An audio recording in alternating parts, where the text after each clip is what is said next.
안녕하세요. 세종대 홍성준TV의 홍성준이라고 합니다. 오늘은요, 정말 대단한 분을 모셨습니다.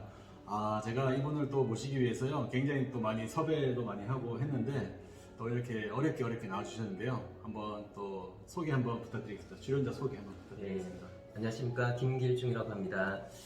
저는 이제 원래 그 삼성권 출신이고요. 네네. 일단 보통 이제 뭐 자산을 일단 운용할 때는 기본적으로 이제 리스크 관리가 전문적으로 있어야 되는 부분이고, 네네.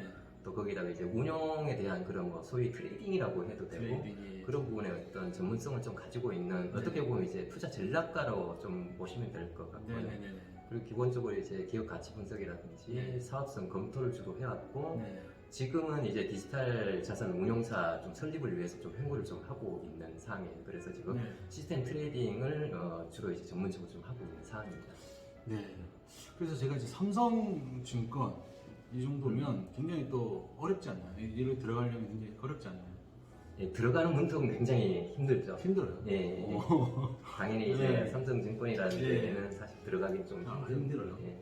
근데 거기서 이제 어떻게 고객들에 들어가서 이렇게 좀 어떠셨나요? 삼성증권에 들어가셔서. 삼성증권이라는 데는 어떻게 보면은 뭐 이게 명칭 자체를 거론하는 게 사실은 이제 공중파라든지 이런 부분이 조금 그거 한데, 네. 근데 보편 타당한 부분만 말씀드릴 네. 거니까 원래 과거에는 자산관리 명가였어요. 명가였어요. 그런 부분이 지금도 이어지는지 아닌지는 여기에 대해서는 제가 가실 마크를 조금 네. 어쨌든 자산관리의 명가 제가 있었을 때 네. 그런 축을 한 축을 뒀었고, 네. 원래는 제가 현대증권 출신이에요. 현대증권도 하셨고. 현대증권 같은 경우는 어쨌든 이제 주식에 대해서 트레이딩이라든지 이런 부분에 소위 뭐 선수들이 좀 많았던. 선수들이 많다. 물론 각사들의 각 그 증권사들마다 선수들이 나름대로 이름을 내놓으라 하는 그런 선수들이 좀 있겠죠. 어쨌든 뭐 삼성권 얘기하다가 또 넘어갔는데, 고객들 층은 굉장히 좀 다양하고요. 그러다 보면 이제 아무리 소위 이런 게 있어요. 제품이 아무리 좋더라도 누군가 이제 사야 그게 빛을 발하는 거죠. 그렇죠. 빛을 발하는 부분인데, 개인적으로 이제 좋았을 때도 있고 나빴을 때도 있겠죠, 답니다. 그렇죠. 사람이다 보니까. 고객들 같은 경우도 어떨 때는 뭐 투자해야 될 타이밍일 때는 안 따라하다가 또 이 타이밍이 아닌 것 같은데 또 와가지고 뭐 살려고 하면 이제 만류를 하기는 어렵고, 또 이거죠. 10번 중에 뭐 5대5라도 뭐 승률이나 이런 부분은 반타작이니까, 아니면 승률이 뭐 조금 더 높으면 굉장히 훌륭하다 그렇게 할 수 있는데, 맞을 때는 안 따라하고, 이 종목을 이제 분석은 잘했는데 이게 시장 상황이라든지 또 뭐 대표님도 아무리 방어운전 잘하더라도 누가 술 먹고 옆에서 박으면 꼼짝 말하잖아요. 뭐 그런 경우라든지 뭐 그러면 이제 뭐 투자 결과가 모든 부분이 좋을 수는 없겠죠. 좋을 수가 없었다. 그래서 증권사 직원들이, 금융권에 있는 직원들이 굉장히 스트레스가 많은 이유가 그런 중에 하나죠. 스트레스 많군요. 뭐 예전에 저기 뭐죠, IT 글로벌 IT 버블 때 제가 99년도에 입사를 했으니까 IT 버블도 겪었어. 그리고 금융위기도 있었고, 그 전에는 학생 때는 원래 나우누리라고 혹시 아세요? 들어봤어요. 들어보셨어요? 그때 통신 맞아요. 시절이었을 때 맞아요. 나우누리 천리안 하이텍, 맞아요. 여기 증권동의 나우스탁을 제가 뜻맞는 사람하고 10명이서 만들었었거든요. 진짜요? 학생 때부터 좀 그런 활동을 좀 많이 했었어요. 그러니까 뭐 상전, 수정, 공증전뿐만 아니라 저 우주전까지 이제 우주전까지 치렀다고 해도 과언이 아니고. 우주전은 처음 들었어요. 뭐 삼전, 수정, 공증 말고 이제 우주전까지 치른 사람들이 있어요.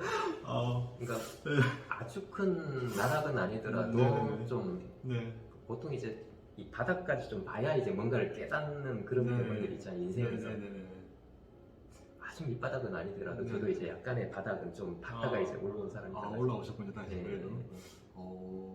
거기까지 가면 무슨 생각을 하나요, 근데 사실? 저 밑바닥까지 가면 무슨 생각을 하나요? 학생 때는 뭐 인생이 밑바닥은 아니고, 근데 뭐 집안의 재산에 대해서 좀 피해를 끼쳤으니까. 그래요? 진짜 그때는 어릴 때 마음이 굉장히 더 힘들었을 것 같고, 그리고 증권에서 들어갔었을 때는 집안이 가장이다 보니까 그런 책임감 때문에 오히려 방법을 더 많이 모색을 하는. 솔직히 학생 때는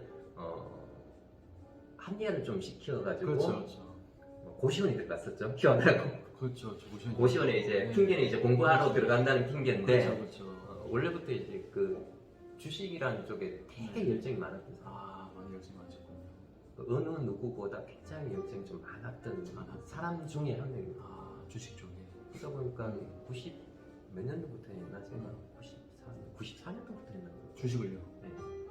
그럼 주식에 딱 뭔가 꽂힌다고 해야 되나요? 예. 그 어떤데 거기 꽂히셨나요? 사실 뭔가 주식을 꽂혔다 이런 느낌이 딱 들었을 때. 처음에 네, 처음에 뭐- 뭔가 나 주식의 길로 가야 되겠다.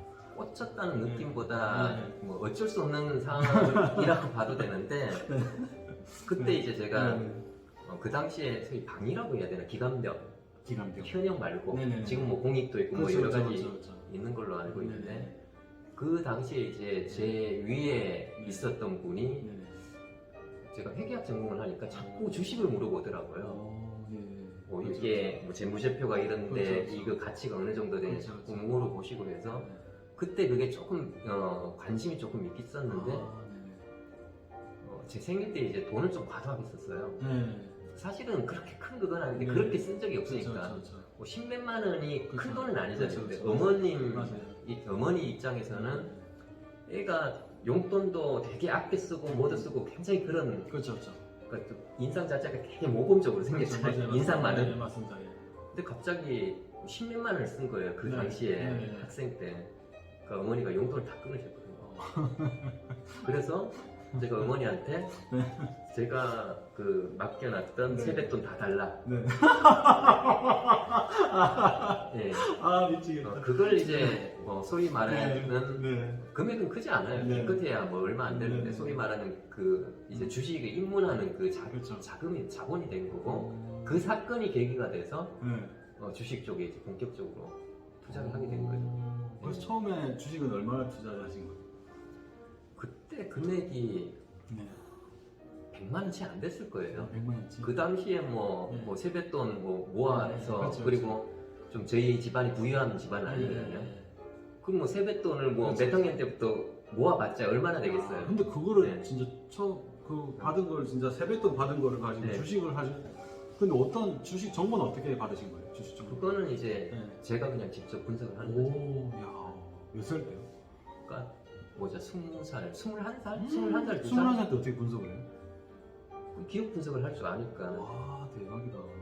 근데 이제 기업 분석이라기보다도 네. 대부분 사람들이 재무제표를 네. 주로 기반으로 하긴 해야 돼요, 네. 사실은. 네. 그러니까 그걸 볼 때 쉽게 자산 가치하고 그렇죠. 그다음 수익 가치. 자산 가치는 이제 기본적으로 이제 뭐라고 주당 순자산이 얼마인가? 네. 그다음 수익 가치 같은 경우는 이제 PER이라든지 이런 측면. 그렇죠. 그걸 미래 3년치를 일단 땡겨 볼 줄 알아야 돼요. 네네네. 땡겨 볼 줄 알아야 되는 네. 부분이고 그게 보통 현재 주가에 보통 반영이 된다고 네. 보시면 돼요. 네. 3년치 정도가. 3년치. 네.